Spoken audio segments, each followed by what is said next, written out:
I know how the title sounds, but please bear with me. Throwaway for obvious reasons. I, 24 am, and my wife, 24, recently had our daughter in July. She is the best thing to ever happen to my wife and I, and we couldn't be more thrilled to have our little bundle of joy. She recently got sick while staying with her grandparents, my in-laws, while my wife and I took a trip for work. For context, my in-laws are really big into LifeWave/X39. It's some patch that supposedly helps regrow stem cells by reflecting light rays back into your body, allowing your body to produce more stem cells to fight off diseases and sickness. If you ask me, it sounds like a snake oil, and my wife agrees, calling it a pyramid scheme. The only way to get said patches is by spending well over $1,000, and then you're tasked with selling the patches yourself. It's essentially some multi-level marketing product, where the more patches you sell, the more money you make. Falling right in line with my wife's comparison to a pyramid scheme, but MLMs are somehow legal. Now, I've tried doing research on X39, and the only comments I've seen praise said product are brand new accounts never used before or after, or their entire profile is dedicated to shilling out for LifeWave/X39. In my own research, they appear to just be overpriced stickers. They contain no medication, no special UV rays or anything of the sort. They're literally just an overpriced sticker with an air bubble.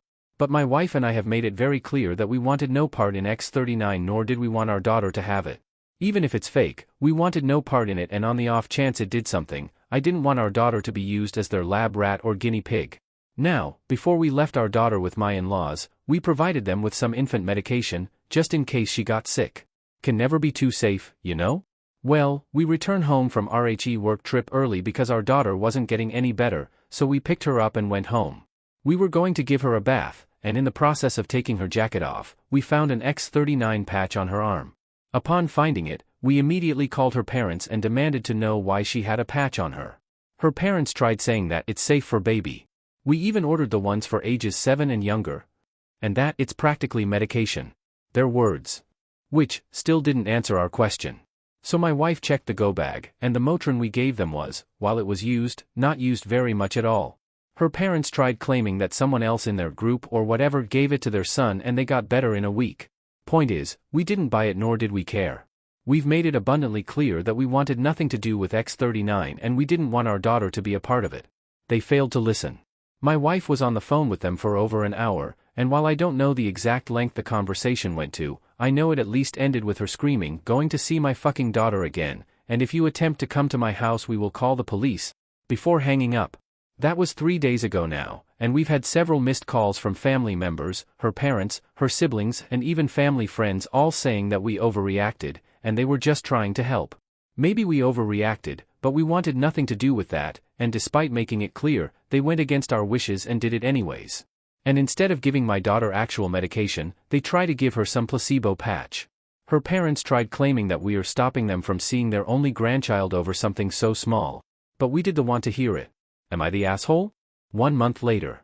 About a month ago I made this post ranting about my in-laws' weird obsession with a, for lack of a better term, cult regarding stem cell regeneration through patches, which clearly isn't a real thing. There's been some development on that end, and while I'm confident things will likely end here, I wanted to give a quick update for those who may have been curious. I'm writing this on the toilet at work, so don't mind the roochiness of it all. After my wife essentially cut tied with them and we all received a million phone calls and text messages from family and friends, things quieted down for about a week or two. We started having my sister watch our daughter instead, when we had to work. We haven't had another out-of-trip town since the initial post, however. Through those couple of weeks we never really heard anything beyond a couple of supposed shit-talking posts on Facebook bitching about us, but I can't seem to find the posts. We thought things were, probably, hopefully, going to end there, but boy were we wrong. And this is quite the jump from the last post. My wife and I were visited by CPS about 2 weeks ago or so, after they received concerning calls about supposed child abuse and negligence within the household. Of course, nothing like that happened and the caseworker was very quick to see that. We had asked who reported her, and while she couldn't say, we had a suspicion it was from her parents. We were completely helpful and cooperative with the caseworker, and after she left that night, my wife called her mom up and asked her if she's the one who called CPS. Surprisingly, her mother took full accountability, but, not so surprisingly, tried to spin it around in her favor, claiming that she did it for our own good because our daughter was sick and she wasn't getting any better when she was there, so clearly we were doing something awful as parents. Kids get sick, it happens. But they're also extreme anti-vaxxers. Not just COVID, I mean everything. From even as something as trivial as the flu shot. Yet, they're willing to shell out thousands of dollars for some supposed stem cell regeneration sticker. The fucking hypocrisy and irony in their bullshit is unmatched. My wife didn't really know how to react to that, so she basically told her mom to go fuck herself, and she wants nothing to do with her again. I know I saw a few comments on the last post saying we shouldn't have cut them out entirely, but now I'm starting to question why we didn't cut them out years ago, before our daughter was even a thought in our heads. About a week after the first audit, my mother-in-law showed up to our house on my day off while my wife was at work, and essentially demanded to see our daughter, forcing her way into our home pushing past my arm. When I told her to get the hell out of my house, she had no business matching in here like that. She essentially told me that I'm unfit to be a parent because I'm depriving my daughter of help she desperately needed because she's clearly a very sick child. My daughter is perfectly healthy right now, and in fact, has had no stiffy nose and no high temperature, nothing. I told my MIL straight up that she was batshit insane. I went off on her about how she lied to us, went against our wishes, had the audacity to call and lie to CPS, and then show up at our house unannounced/uninvited, and march herself inside, as well as everything about her X39/LifeWave bullshit. We argued there for a while, before I finally got so fed up, I told her to leave my house before I call the police. She stormed out of the house, and in true Karen fashion, said this isn't over, before slamming my door. I immediately called my wife who was of course, irate. The following morning, we filed a restraining order at the courthouse from her mom and dad, because they're clearly not in their right mindset. The caseworker had to audit us a few more times as per their guidelines over the past 2 weeks, and yesterday was her last day where she informed us that we're doing good and she's sorry for the trouble they caused. We kept her up to speed on the LifeWave shit, the showing up unannounced and the restraining order, and though she couldn't really take a side, she seemed apologetic. But my wife and I are pretty livid. We started looking at houses in another state to get as far away from her in-laws as possible. Our company has offices out there, so it's entirely possible we could just be transferred, so we're crossing our fingers that all goes well, the restraining order gets filed soon enough, and we'll get a place clear across the country so that this will hopefully be my last update. 5 months later. Hello everyone. Thank you for being so supportive. I've read some of the comments, though not all. Far too many, and I know some of you have asked for updates, and so I wanted to give everyone an update for those still interested. Things aren't going to be as juicy in this post as the last two, but some new things have happened, so I'll just jump right in. After my in-laws called CPS on us for no discernible reasons other than we forbid them from seeing our daughter, things mostly quieted down.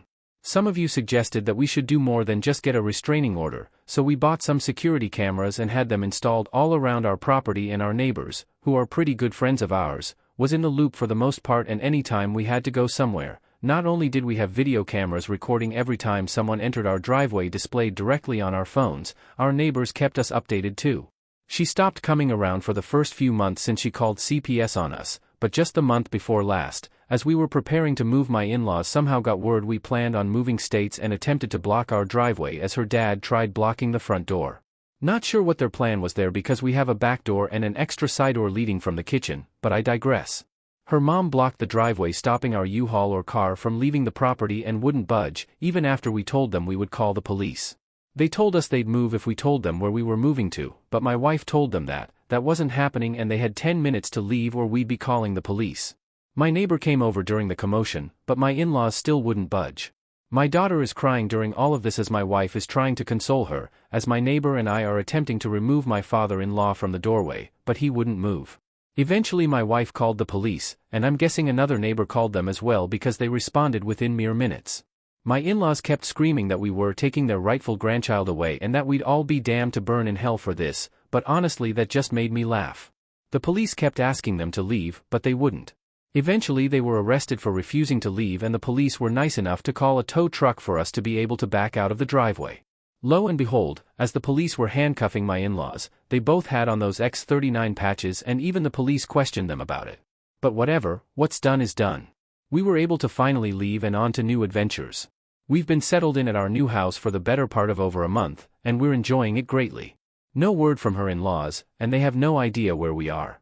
We have them blocked, but we'll eventually get messages from unknown numbers or Facebook accounts asking where we moved, but there's no way they're that foolish to believe we'll actually tell them. Luckily, neither my last state or this one have any grandparents' rights, so we're in the clear there. Thank you everyone. Hopefully this is my last update. 3 months later. Well, this is certainly to be the last update, when I honestly thought the last post I made would be the final one. About 4.5 months ago, give or take, my wife and daughter moved clear across the country to avoid her parents, and I'm happy to say that, beyond some annoying phone calls from different numbers, and messages on Facebook, things were quiet. About 3 months ago or so I posted what I thought would be the final update, but I know some of you asked to be kept in the loop, so here we are. Over a month ago or so, we were informed that her in-laws were shot and killed by the new homeowners of the previous house we lived in. In their infinite wisdom, they for some reason thought we never actually moved after not getting any responses and broke into our previous house to kidnap our daughter. The new homeowners were awakened after my in-laws broke into what was our daughter's room, which was now the homeowner's child's room. The homeowners shot my father-in-law, killing him almost instantly. My mother-in-law tried to climb back out of the window but was shot in the back, and succumbed to it while in the hospital. I don't have all the details, these are just what I was able to piece together from the police report and my old neighbor. My wife is in shock and isn't quite sure how to handle the news, but she at least tells me that she at least knows now that her daughter will finally be safe. After we got the news we just sat on the couch and I comforted her all night, and we both eventually fell asleep on the couch. She says she finally feels safe and is glad our kid will be, but she still never wanted them to die, and I get that. I don't wish death upon anybody. My wife and I are glad the current homeowners and their kid is okay. She's shaken, worried that if we hadn't moved, they'd have succeeded and kidnapped our daughter. I told her there's no use worrying about the what-ifs, because what's done is done and at least she's safe. My wife agreed, but I can still tell she's trying to wrap her head around the entire ordeal.